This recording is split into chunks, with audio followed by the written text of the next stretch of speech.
But it occurs to me, okay, in studying, the history of this country and slavery, in studying the civil rights era, that for the Black community, the church became, in many cases, their only safe haven.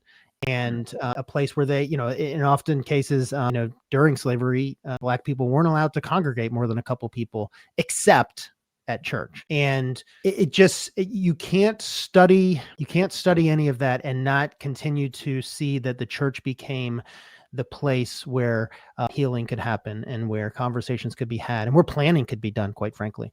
And it was the exposure to that place via my grandmother that became a spiritual foundation for me, but made me realize of the safe space that the Black church, the historic Black church, was and still is, right, in many ways. And, people who were closely it is the place where you could be called leader, right, in her era before you were called boy in the streets by tied to racist ideology and things like that. You could be affirmed. You could talk about issues of injustice without having being threatened. You could find safe space. There was a community gatherings where you could think holistically about your place in society, but then also plan and strategize ways to meet needs in the community. All of these things, all of this richness comes from my grandmother,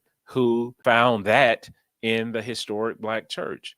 And so, sometimes I think even when people hear these types of discussions, they think like that was so long ago. But I am saying that was in the lifetime of my grandmother, who is still alive, and that has been transferred to me, and is a deep inspiration of how I show up in the world.